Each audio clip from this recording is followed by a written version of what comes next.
नमस्कार. चला आज आपण बनवणार आहोत एकदम रसरशीत आणि झणझणीत अशी शेवग्याच्या शेंगाची भाजी, जी चवीला तर अफलातून लागते, शिवाय पौष्टिकसुद्धा आहे.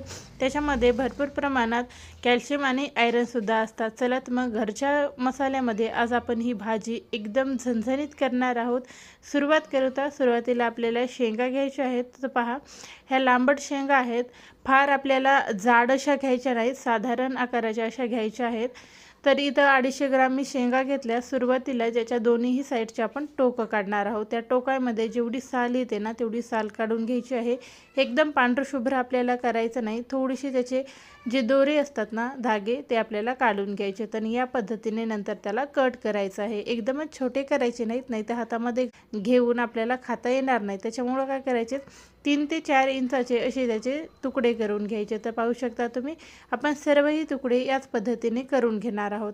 तर सर्वही करून झाले की काय करायचे, हलक्या हाताने आपल्याला थोडेसे याचे जे दोरे असतात ना ते काढून घ्यायचे. या पद्धतीने एकदम आपल्याला जास्त काढायचे नाही, थोडेफार काढायचे आहेत. त्याच्यानंतर त्याच्यामध्ये आपल्याला घालायचं आहे पाणी आणि स्वच्छ धुवून घ्यायचे आहेत. आता लांबट शेंगा असतात, सुरुवातीला व्यवस्थित धुण्यात येणार म्हणून तुकडे करायचे आणि अशा स्वच्छ धुवून घ्यायच्या.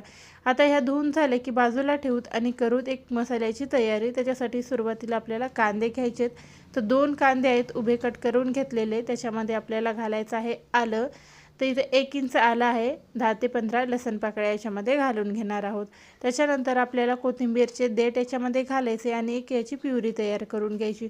हवं असेल तर तुम्ही पूर्ण हा मसाला भाजूनसुद्धा घेऊ शकता, पण असासुद्धा चवीला एकदम मस्त लागतो. चला तर मग मसाला तयार झाला आहे. आता ठेवता कढई आणि त्याच्यामध्ये घालून घेऊता तेल. तर इथे 4 माप इतकं तेल घातलेलं आहे. त्याच्यानंतर आपल्याला त्याच्यामध्ये जिरं आणि मोहरी अर्धा चम्मच घालायची आणि जे मसाला आपण वाटून घेतला ना तो याच्यामध्ये घालून घ्यायचा. आता मसाला घालून झालं, छान हलवून घेऊता जोपर्यंत त्याला तेल सुटणार नाही ना तोपर्यंत, म्हणजे कच्चापणा सर्व निघून जातो. तर छान तेल सुटलेलं आहे. परत त्याला हलवून घ्यायचं आणि याच्यामध्ये आपल्याला मसाला घालायचा आहे.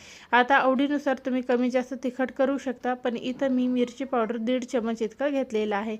छान झणझणीत भाजी चवीला छान लागते. नंतर आपल्याला अर्धा चम्मच खडा मसाला आणि पाऊण चम्मच आपल्याला घालायचा आहे कांदा लसूण मसाला. अगदी थोडीशी चिमूटभर हळद घालून छान या मिश्रणाला आपल्याला या मसाल्याला हलवून घ्यायचं आहे. आता हलवायचं आहे जोपर्यंत तेल सुटणार नाही ना तोपर्यंत. अर्ध्या मिनटासाठी हलवल्या तरीही चालेल. छान तेल सुटायला लागले की त्याच्यामध्ये आपल्याला टोमॅटो घालून घ्यायचा आहे. तर 2 टोमॅटो आहेत मी असे कट करून घेतलेत बारीक. तुम्ही हवं तर याऐवजी प्युरी जरी करून घेतल्या ना तरीही चालेल. आता आपल्याला काय करायचं आहे, यालासुद्धा छान हलवून घ्यायचं आहे तेलामध्ये. खूप लवकर टोमॅटो हा मऊ पडतो. जर पडत नसेल तर त्याच्यामध्ये नमक घालायचं. तर इथं मी अर्धा चम्मच इतका नमक घालून घेतलेला आहे. एकदम छान आणि झटपट हा मऊ पडेल म्हणून नमक घालून घ्यायचं, छान हलवून घ्यायचं. आणि तुम्ही पाहू शकता मस्त असं कढईनं तेल सुटलेलं आहे. 1 मिनटाच्या नंतर हे तेल सुटतं. त्याच्यानंतर आपल्याला घालायचं आहे याच्यामध्ये खोबर. आता मी ते शेंगदाण्याचं कूट वगैरे वापरलेलं नाही, तर पाऊण वाटी खोबर इथं घालून घेतलेलं आहे. खोबरची किस असते ना ती. त्याच्यानंतर कोथिंबीर घालायची. अजून याला हलवून घ्यायचं आणि आपल्याला 4 चम्मच इतकं पाणी घालून घ्यायचं आहे. फार जास्त घालायचं नाही. 4 चम्मच इतकं पाणी घालून छान आपण याला हलवून घेऊत, म्हणजे मसाले आपले अजून छान शिजतील. तर पहा, झाकून ठेवून आपल्याला 1 मिनटासाठी मसाले छान शिजून घ्यायचे आहेत. तेल असं बाजूला झालं, मस्त वर आलं की त्याच्यामध्ये आपल्याला ज्या शेंगा आहेत ना आपण तयार करून घेतलेल्या ते याच्यामध्ये घालून घ्यायच्या आहेत.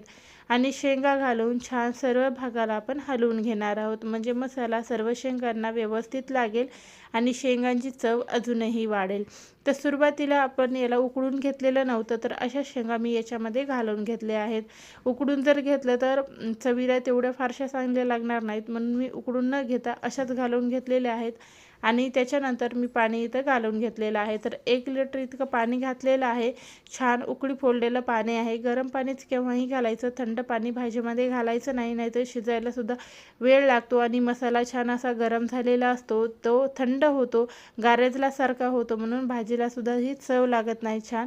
त्याच्यानंतर 5 मिनटाच्या नंतर आपण याच्यामध्ये झाकण अर्धवट झाकून शिजवलं होतं, झाकण काढून याच्यामध्ये आपल्याला घालून घ्यायचं आहे धने पावडर आणि चवीपुरतं मीठ. सुरुवातीला खूप जास्त मीठ घातलेलं नव्हतं, अर्धा चम्मच मीठ आणि 1 चम्मच धनेपूड मी घालून घेतलेला आहे. अजून झाकून ठेवून आपल्याला जोपर्यंत शेंग छान मऊ पडणार नाही ना या पद्धतीची, तोपर्यंत आपल्याला याला शिजवून घ्यायचं आहे। साधारण 5 ते 7 मिनिट लागू शकतात। परत सुरुवातीला आपण 5 मिनिट शिजवलं होतं, नंतर आपण आच एकदम कमी करून गॅसची याला शिजवून घेतलेलं आहे 5 ते 7 मिनिटासाठी आणि छान ही शेंग शिजलेली आहे। चला तर मग सर्व करायला घेऊ। तर या पद्धतीची ही शेवग्याची शेंगाची भाजी तुम्ही घरी नक्की करून पहा, तुम्हाला नक्की आवडणार आहे। आवडली असेल तर लाईक करायला विसरू नका, त्याचबरोबर चॅनलला सबस्क्राईब देखील करा। पुन्हा भेटूता अशाच एका नवीन व्हिडिओमध्ये। धन्यवाद।